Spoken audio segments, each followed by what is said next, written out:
Hello guys! It's our oath taking today. We are so excited. Siyempre yung manok excited din. Kasi 3 AM pa lang dyan, nagpaayos na ako sa aking makeup artist. Yan yung forever makeup artist ko na talagang favorite ko. Kasi former student ko siya. Pwede din kayo magpabook sa kanya. Message lang sa page niya. At siyempre, ito yung dress at shoes na gagamitin ko. Kaya tara, punta na tayo sa venue. And of course, kasama ko sa oath taking ngayon ang nag-iisa at pogi kong asawa, sabay kami mag-oath taking ngayon. Kaya thank you Lord talaga. So ayan guys, nandito na tayo sa PICC. Ito yung venue natin ngayon. So yan yung ticket namin at papasok na tayo. Kung mapapansin nyo, sobrang dami agad teachers.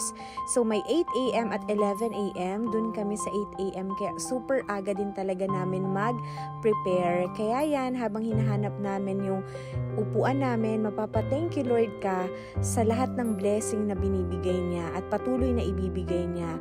Sabi nga sa life verse ko, delight yourself in the Lord and He will give you the desires of your heart. Kaya ito talagang lisensya namin ito. Talagang sobrang biyaya sa amin. Talagang ito yung matagal naming pinag-pray at ito na binigay na ng ating Lord. Kaya thank you Lord.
Congratulations once again, newly licensed professional teachers.